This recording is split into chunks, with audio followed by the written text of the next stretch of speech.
स्वामी श्री नरेंद्रानंद सरस्वती ने बांग्लादेश में हो रहे हिंदुओं पर अत्याचार को लेकर कह दी बड़ी बात। बताते चले कि स्वामी श्री नरेंद्रानंद सरस्वती ने बांग्लादेश में हो रहे हिंदुओं पर अत्याचार को लेकर कड़ी निंदा की एवं अंतर्राष्ट्रीय मंच पर इस विषय पर पुरजोर ढंग से बांग्लादेश पर बैन लगाने का प्रयास करें। गुरुजी ने कहा कि जब अत्याचार बढ़ जाए तो अत्याचार को सहन नहीं करना चाहिए, उसका जवाब देना चाहिए एवं हिंदुओं पर हो रहे हमले बंद हो, जिससे वहां का हिंदू समुदाय सुरक्षित हो सके। गुरुजी ने कहा कि हम जितने साधु संत लोग हैं सब सरकार से मांग करते हैं कि बहुत जल्दी हमारा भारत हिंदू राष्ट्र घोषित हो। पहला तो जो नरसंहार हो रहा है उसके जिम्मेदार हिंदू स्वयं हैं। 1,30,00,000 के लमसम बांग्लादेश में हिंदू है, तो उनको तो पहली बात अलग से देश की मांग करना चाहिए, हिंदुओं का देश अलग हो जाए, उसका डिवाइड। और दूसरा जो नरसंहार हो रहा है तो 1 लाख लोग हथियार उठावें, मरना दोनों तरफ से है। आत्मरक्षार्थ हथियार उठाना और शत्रु की चाल से पहले उसका क्रिया की प्रतिक्रिया और दंड हो तभी रक्षा उनकी हो सकती है। कोई देश किसी अंदर जाकर उनकी रक्षा सुरक्षा नहीं करेगा। आदमी को अपनी रक्षा का उपाय स्वयं करना होगा, संगठित होकर करना होगा और एकबद्ध होकर रहेंगे और हथियार उठावें और जो उनका संहार कर रहा है उनका संहार करें, क्योंकि तभी वो सुरक्षित और संरक्षित रह सकते हैं। क्या हिंदू गुरुजी सबसे बड़ी समस्या है हिंदू एक नहीं हो पा रहे, इसका क्या कारण है? हिंदू एक होता है लेकिन कहीं ना कहीं राजनीति इन पर जोर देती है और जो विपक्ष है हिंदू हैं वो ज़्यादातर, लेकिन वो अपना धर्म संस्कृति को नाम नहीं बदला, लेकिन उनकी आत्मा चिति बदल चुकी है और वो हिंदू नहीं है। कोई ईसाई या इस्लाम स्वीकार कर चुके हैं, इसलिए उनकी क्रियाएं प्रतिक्रियाएं सनातनी हिंदुओं के विपरीत रहे। अभी कुछ दिन पहले एक खड़खड़े जी ने बयान दिया था कि जितने मठ के साधु संत हैं वो एक तरह से वो वसूली करते हैं और कहना जाए उनका कहना है कि वो भी एक तरह से माफिया हैं। ये इनकी मूर्खता का परिचायक है और सबसे बड़ा माफिया अगर इस देश में है तो ओबीसी एससी के नाम पर 6,000 करोड़ से ज़्यादा की प्रॉपर्टी खड़गे दलितों के नाम पर इकट्ठा कर लिया। तो खड़गे हो या मायावती या ओबीसी के लगभग 300 IAS IPS है, हाँ, लगभग 1,500 के लमसम इंजीनियर हैं और 3,000 के लमसम नेता हैं ओबीसी एससी के। इनकी संपत्ति एकत्रित कर और दलितों गरीबों में बांट दिया जाए तो बहुत सा काम हो सकता है। आखिर ये खड़गे कोई बिजनेस धंधा करते नहीं और 6,000 करोड़ से ज़्यादा की प्रॉपर्टी कहाँ से इकट्ठा कर ली है?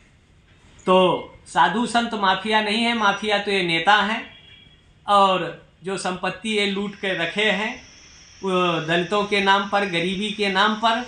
तो गरीबी तो मिटी नहीं, आज 85 करोड़ गरीब हो गए, लेकिन जो उनके रहनुमा हैं गरीबी मिटाने का दावा करते हैं वो संपत्ति सबसे ज़्यादा लूट के रखे हैं। उनकी संपत्ति गरीबों को दे दिया जाए तो गरीबों का उत्कर्ष हो जाएगा। और जो गरीबी की बात करते हैं गरीबे को मिटा देते हैं और अपने समृद्ध हो जाते हैं। यही हाल कभी मायावती का था, यही हाल कभी मुलायम का था, एक प्राइमरी का मास्टर, और आज उनका लड़का हज़ारों करोड़ की प्रॉपर्टी में खेल रहे हैं। कहाँ से खेल रहे हैं? तो ये सब माफिया राजनीति वाले हैं और इनको तो चंदा का भी हिसाब नहीं देना है, ब्यौरा नहीं देना है। तो माफिया तो राजनीति है जो देश की जनता का धन को लूटकर, विकास योजनाओं को धन को लूटकर और देश की जनता का शोषण करते हैं।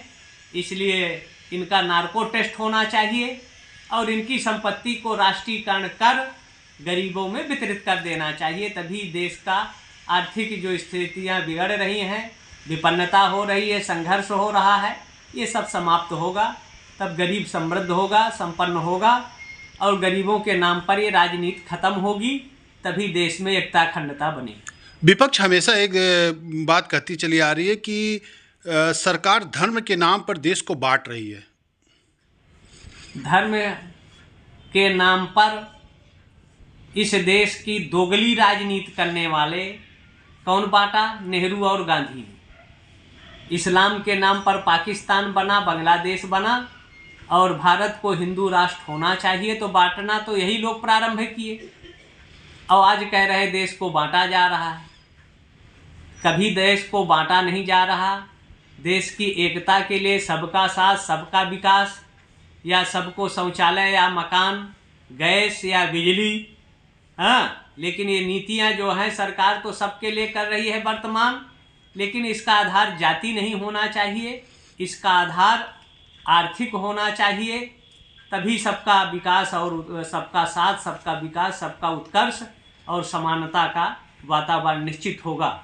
लेकिन जातिवाद का विष घोलकर समाज में एकता में सबसे बड़ी बाधक जो नेता लोग कहते हैं, सभासद हो चाहे सांसद हो, विधायक हो या मंत्री हैं, सब जाति के आधार पर बनते हैं, कोटे के आधार पर बनते हैं। हाँ, योग्यता भारत का डेमोक्रेसी में होना चाहिए, लेकिन भारत की डेमोक्रेसी में योग्यता का कोई नहीं है स्थान, और सबसे बड़ा स्थान अगर है तो जाति का है।